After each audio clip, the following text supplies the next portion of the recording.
காந்தி டிவியில் போன மாசம் பார்லிமெண்ட்ல கேட்டாங்க, தமிழ் ஆசிரியர் எவ்வளவு பேர் நியமிச்சிருக்கீங்கன்னா ஒருத்தர் கூட நாங்க நியமிக்கல. நாங்க போய் சொல்ல விட ஒருத்தர் கூட இல்லன்னு சொன்னாங்களா பார்லிமெண்ட்ல உங்க ஸ்டேட் அஃபேர்ஸ் மினிஸ்டர் ஒருத்தர் கூட தமிழ் ஆசிரியர் கூட இல்லன்னு.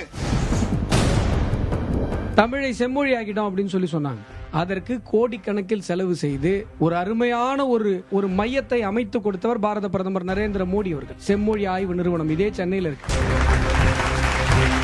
சமஸ்கிருதம் உயர்தனி செம்மொழி என்று அறிவித்திருக்கிறார்கள். இந்த 24,827 பேர் பேசுகிற இந்த மொழிக்கு ஒன்றிய அரசு ஒதுக்கிய நிதி 2,532 கோடியே 59 லட்சம். 8 கோடி மக்கள் பேசிய மொழிக்கு எத்தனை கோடி போய் ஒதுக்கி இருக்க வேண்டும்? பொருணையினுடைய அருங்காட்சியகம் திருநெல்வேலியிலிருந்து கன்னியாகுமரி போகிற வழியில் அவ்வளவு பிரம்மாண்ட மாளிகை ஒன்று பட்டொலி வீசி பறக்கிறது. அதை இந்த உலகத்திற்கு கொடுத்தது யார்? இரும்பை உருக்கி இருக்கிறான் தமிழன் என்று வால் தூக்கி சொன்னது யார்? முத்துவேல் கருணாநிதி ஸ்டாலின். அண்ணா அழகா சொன்னார். நீங்க திருநெல்வேலியிலிருந்து தெற்கு நோக்கி போனீங்கன்னா பொருணை அருங்காட்சியகம் இருந்தது. அதெல்லாம் மலையா இருந்தது. ஒரு காலத்துல மலை இருந்தது.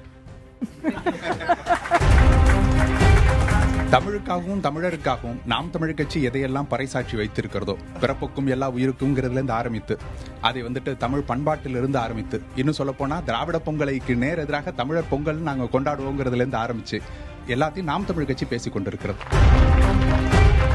நாம் யாரும் தமிழை காப்பாற்றவில்லை, தமிழ் தான் நம்மை காப்பாற்றிக் கொண்டிருக்கிறது. இதுதான் சத்தியம். சகலத்தையும் தாண்டி தாண்டி இந்த மொழி வந்து நிற்கிறது. காரணம் என்னவென்றால் இந்த மொழி இயற்கையினுடைய மொழி. தமிழ் பாரம்பரியத்தை காக்கும் அணி எது? பொங்கல் சிறப்பு விவாத மன்றம் வெள்ளிக்கிழமை இரவு 7:30 மணிக்கு.